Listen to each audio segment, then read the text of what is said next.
The PlayStation Portal is one of those devices that has never properly worked for me. The battery life was terrible, the proprietary audio options too expensive, but most importantly, the remote play experience, the entire point of the device, wasn't as good as the one on my phone or tablet. The device lagged, disconnected, froze, and more on such a regular basis that for a solid 12 months, I have been unable to recommend buying this product. On the 20th of November 2024, however, the conversation around this £200 device suddenly changed in a drastic way. The Portal received a firmware update and can now access PlayStation Plus cloud gaming.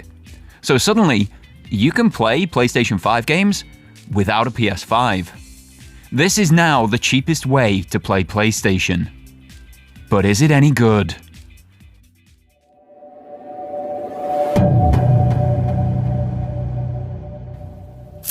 This new situation has come about via a new firmware update for the Portal. It's only the third update that the device has had since it was launched. So, first things first, I need to get that downloaded and installed, which is a long process as the internal memory on the Portal is very slow. Once updated, there are some settings that you need to adjust. Head into the settings menu as you did for the firmware update, and there will be some new tiles displayed. You'll want to navigate to the cloud gaming beta option. This navigation and activation can be done with either the touchscreen or the input buttons. It is worth noting that this whole situation is in beta. That means it is not in full release, which also means there are limitations on the cloud gaming library that you may know from the PS5 or PC options. But before we get to those, we need to turn it on. In the settings menu of the device, head to the bottom right panel titled Cloud Streaming Beta. Enter that panel, then ensure that the slider for activation is to the right. You can then navigate back to the home screen to try the new service. The home screen will have changed from what you knew before. First, it outlines data collection, the arrival of cloud streaming, and then it presents you with two options: remote play or stream from game catalog. No longer does the device simply and quickly get you into a game like it did before. There's an additional step involved at all phases. But is this trade-off worth it? Well, it took a few more moments to find out. You see, it has to sign you out and back into the PlayStation Network for this update to fully work. So I grabbed my phone, scanned the QR code, and logged in as asked. Then, when choosing cloud streaming, you are greeted with a list, just as you'll see on the console itself, of available games to play. You scroll through this list, tap X on the game that you want to play, then X again to start the cloud session. It takes a few moments to connect, and when it does, the games run pretty flawlessly from my testing so far. This actually kind of shocked me. My experience of the Portal has not been great in this first year, and one of the biggest problems has been the stability of its internet connection. It'll drop bandwidth regularly, and more often than I think a device of this nature should, completely drop connection full stop, which by extension abruptly ends your gaming session. Yet I haven't encountered that while cloud streaming. The connection seems flawless, whether on my home broadband on either 2.4 or 5 GHz frequencies, or tethered via mobile data. Thus far, every game session has run so well that it feels native. Look at this Ghost Runner gameplay. It's not good, but that's a skill issue, nothing to do with how the game is running via the cloud. The actual game input is responsive, accurate, and fast. This is a Twitch reaction game, and I can play it on the Portal, via the cloud, where the only issue is my own personal skill. That's a powerful impression for cloud streaming on the Portal. Because if we do address the elephant in the room, cloud gaming has been unstable and unreliable since being available to the public. I say that as an advocate for the medium, as I feel it can lower the barriers to entry. But I'm well aware that it is far from perfect. I've had full services crash on me or even fail to start.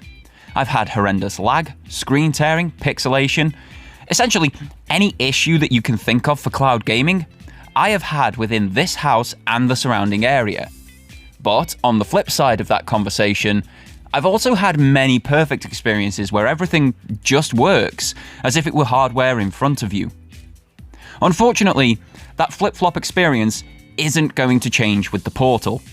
In fact, I've already encountered one large challenge where, no matter what I do, Immortals Fenyx Rising simply won't start.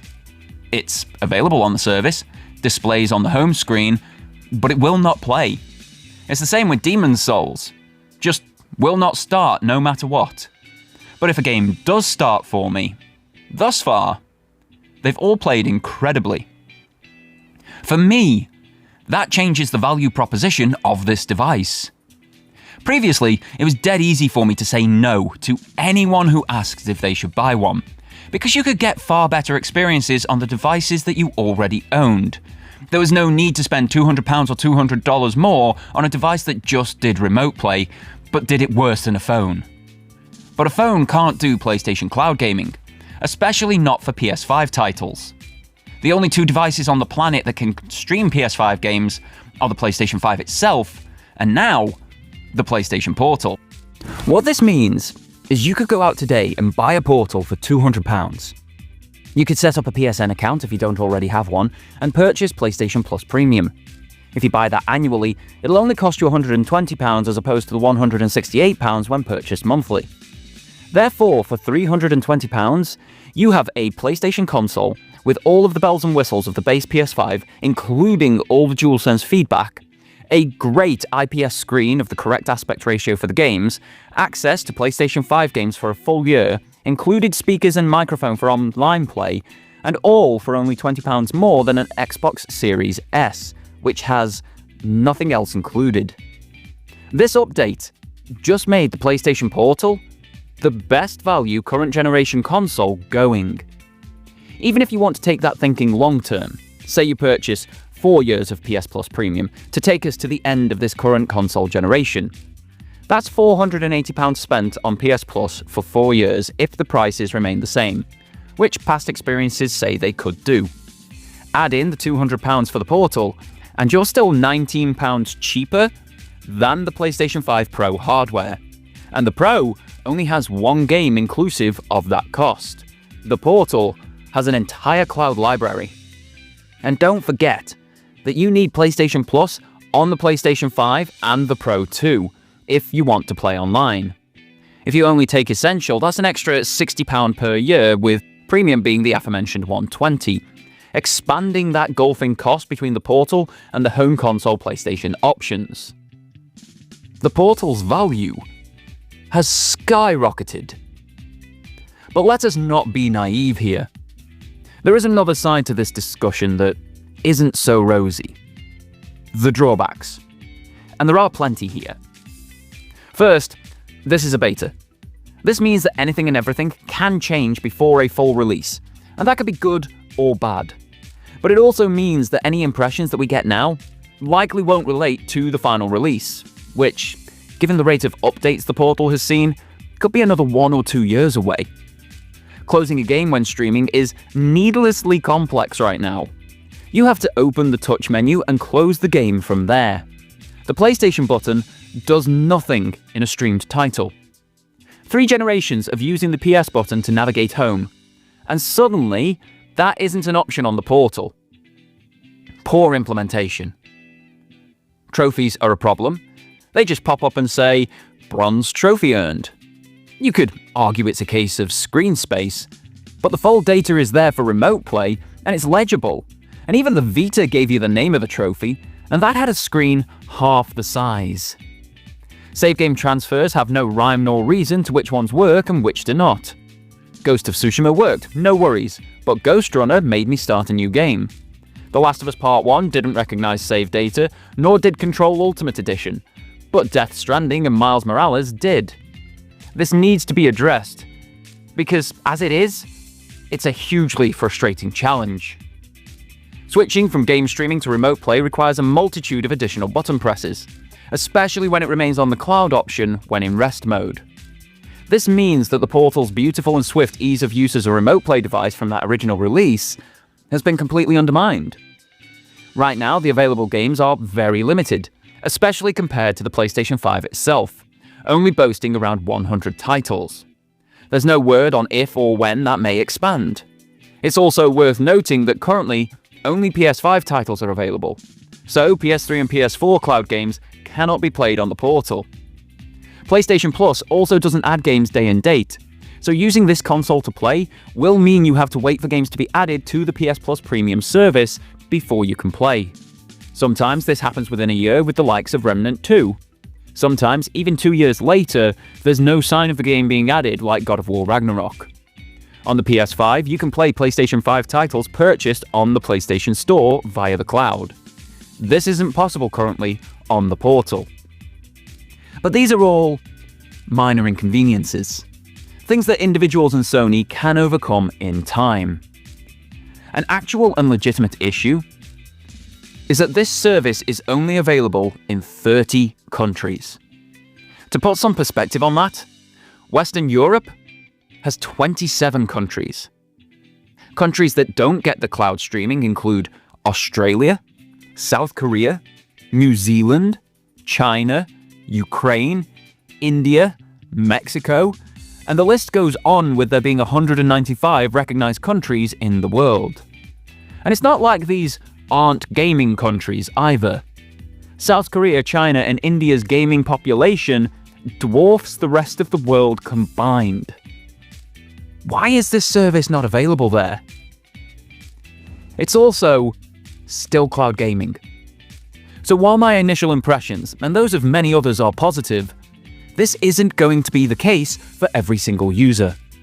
Variations in setup, packages, building construction, distance from servers, even the weather will affect a user's ability to play. For some, it will make it impossible. These situations basically mean that the Portal is two very different products worldwide. One that I cannot in good conscience recommend, and one that has the possibility of being incredible value.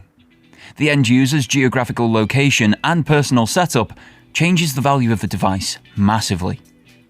If, however, you are in a region where cloud gaming is possible, this update is game-changing for the Portal and its users, existing and future.